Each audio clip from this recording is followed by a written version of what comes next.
Good afternoon and welcome to week 4 of the Manifold Leadership Summit.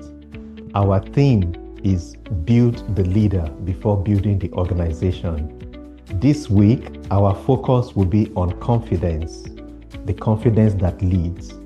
Let's begin, as usual, with a brief recap of what we have covered in the past 3 weeks. In the first week, we explored leadership vision, seeing before and seeing more than others. We also discussed the 5-star leadership mindset, looking at the interplay between creativity, opportunity, and growth. Because leaders who succeed are able to see a way out in the midst of the challenges, they are able to see more than a way out, and they are also able to see a better way out. And that's what qualifies them for leadership.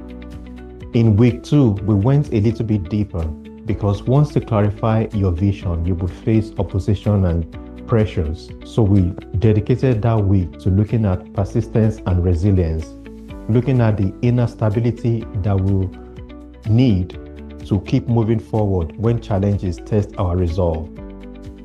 We also looked at resilience not as a trait, but as a system that we can build and develop. And in that session, we looked at the adaptive skills, the protective resources, and the preventive choices that would help us build resilience and help us to lead through stormy times. Last week, we moved ahead and then looked at leadership effectiveness. We looked at elevating yourself, elevating your team, and achieving your goals. We zeroed on making sure that everything that you're learning and what you're trying to do does not just stay internally within your head, but that it translates into value that people can see, that they can relate to, and that can truly make an impact in the lives of the people. So that brings us to today, because each week's content is carefully crafted to build line upon line, layer upon layer, principle upon principles. Today's discussion is meant to move us forward towards the accomplishing of our visions and our goals by strengthening what we have. And that's why we're talking about confidence. So let's get started. Welcome again to week 4. Our topic today is confidence that leads, strengthening your 1% every day. So why are we addressing confidence as the 4th layer of this leadership summit? Because we realize that even after developing the vision, having the internal resilience that is needed, and moving into the realm of leadership effectiveness, we still see many leaders and many to-be entrepreneurs struggle with the execution. Their vision is clear, the opportunity is clearly available. They have all the tools and the resources that many would love to have. Yet, some of them were not able to execute because confidence was the limiting factor. And when we look at these individuals, we realize that they have achieved significant success in the past. They are capable, they are experienced, they are intelligent, they can do what they are supposed to do. But yet, being faced with this new level of responsibility, greater visibility, or unfamiliar leadership territories, their execution stalls. And when we examined these kind of people, even though they are in different scenarios, there is a commonality.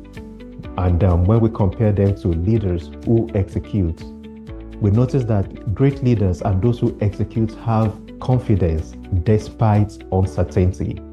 They did the background work that is needed, but they also trusted in their ability to respond effectively, even when all the outcomes are not fully clear and all the parameters are not clear. And that is what separates great leaders and great entrepreneurs from others. And that is why we are discussing confidence today. So, understanding confidence. We noticed that many leaders that stall in the journey, they don't necessarily lack confidence in their entirety.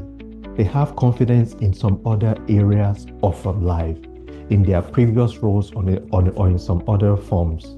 But when they transitioned to new industry, new opportunity, managing bigger team, that level of certainty in their confidence decreases because there is uncertainty in the newness of what they have to deal with. So looking at that, we're now trying to come up and discuss a system of confidence that you need as a leader to transition you to a point of success when you are facing new challenges.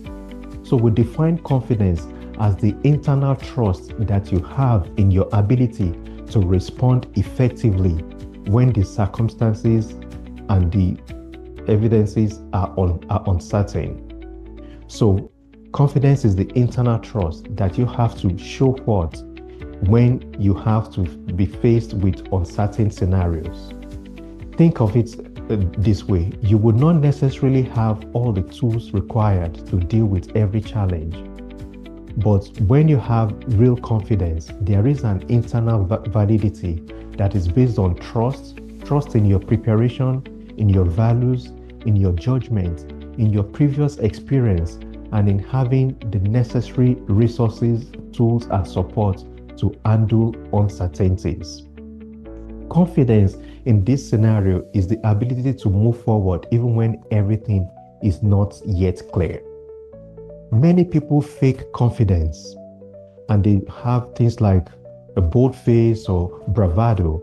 But when you look at all those confidence lookalikes, they are what I call confidence without a substance. Because if you truly have a confidence, you must have the substance. Confidence is not arrogance, because with arrogance, people resist feedback, but confidence instead welcomes growth. Confidence is also not the absence of fear, but confidence means that you can move forward even when there are conditions that can make you fearful. Confidence does not need to show off, but bold face needs to show off.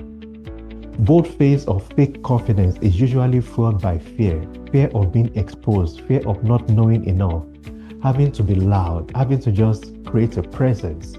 But most of the time, fake confidence is based on insecurity. As a leader, we want you to have a confidence that is based on true security, because fake confidence would eventually exhaust, it will separate, and it would collapse under pressure. Authentic confidence, however, is built on mastery and alignment.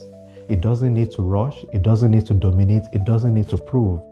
It is grounded in having a deep understanding, having earned experience, and being in a mode of continuous learning, so that you know that you would always perform better today than you did yesterday, and tomorrow than you did today. So this authentic confidence is not loud, it is clear, it listens before it speaks, it asks better questions, and it invites collaboration instead of seeking control. And this is because when you know who you are, what you bring, what you're doing, and the challenges of the new position, you are able to align and calibrate internally to the point that you are able to function well externally. So authentic confidence grows from knowing better and being willing to keep learning. And the difference between fake confidence and the real confidence will be seen when pressure comes. With bold face under pressure, you may become defensive, but with authentic confidence, you become curious to see, oh, what is this new information? What is this new pressure? And how can I handle it better?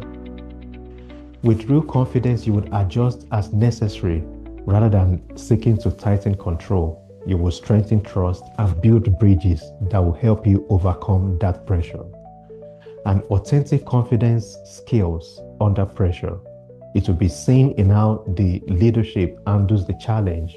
It is seen in relationships, and it's seen in impact. So while bold face may win attention, authentic confidence is what will earn you influence as a leader. And in the long run, with authentic confidence combined with mastery, people will trust, follow, and remember how you lead. Next, let's look at a few of the causes of lack of confidence. And we can look at it from two perspectives. There could be external concerns or external challenges and internal challenges. External challenges to the confidence of leaders might be having to be in a situation that they have an unfamiliar role or unfamiliar territory, unfamiliar work, a bigger role, being in an high-stakes scenario, or being in a new endeavor totally. Internal challenges to confidence are self-doubt, negative self-talk, obsessing over minor details, or obsessing with pleasing others, or with showing face. Because we have explored confidence a lot and then we have looked at the common causes, let's focus on 5 pillars that we can use in building confidence. And these 5 pillars can help you again and again anytime you are in a new scenario or new environment or anything that challenges your confidence. So, building confidence can be looked at as a system. And with this system, it means that it could be designed, it could be strengthening, and it could be practiced. So, the first pillar that we would look at is clarity. As a leader, or in attempting to build your confidence, you have to have absolute clarity about your role, your responsibility, and the outcome that you're driving at. With the clarity, you are able to now see the areas that you need to learn if you are not versed in that area, or if you need to bring other teams in to help you, especially for leaders and entrepreneurs in a new space. When you have clarity of what is expected, you are able to seek the necessary help to build your competence in that area. So the questions in clarity include, what is my responsibility? Or what are the different aspects of my responsibility? What does success look like? What does the next step look like? And you don't need to have the full picture, but you need to have a good amount of clarity so that you can be able to know what you need to do. The next pillar is competence, because your confidence as a leader would grow from preparation. So once you have the clarity, you want to develop the competence in the areas that are required, because confidence is a byproduct of preparation and practice. Every time you practice, you rehearse, and you study your craft, you yourself would increase in your proficiency, and you trust yourself and be able to exude that confidence outside. Confident leaders are not reckless leaders. They have gone through the preparation and they keep going through growth and preparation so that they can continue to prepare well. And competence doesn't mean that you know everything, but it means that you know enough to act responsibly. The next pillar is consistency, because confidence is built through repetition.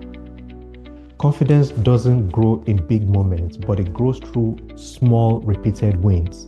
So if you've been clear and you've developed competence, then the next thing is just repetition, creating that consistency, following through whether you are motivated or not in the ups and downs, because that consistency creates proof, and that proof erases any form of self-doubt.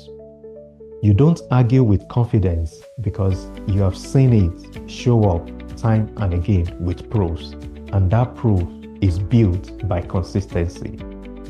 The fourth pillar that we'll look at is emotional regulation, because confidence requires an emotional stability that many people often ignore.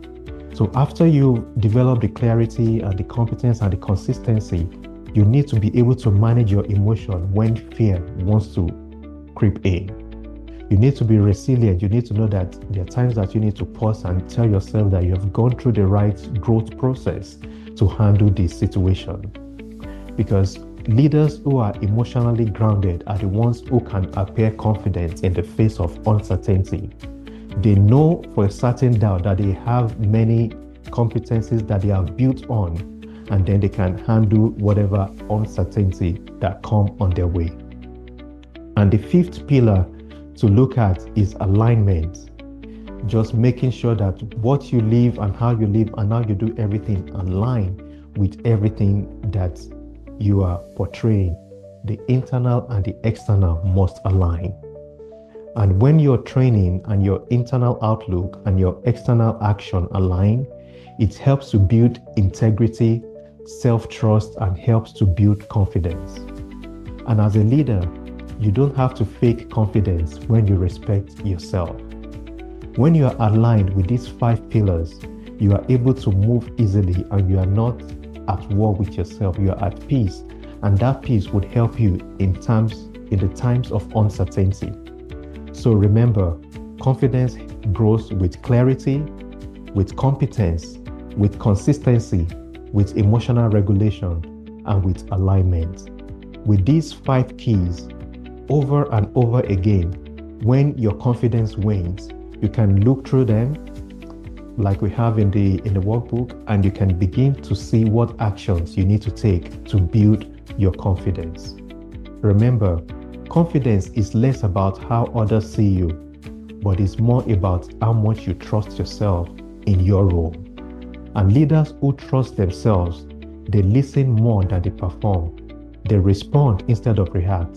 They ask questions instead of pretending, and they lead without needing constant validation.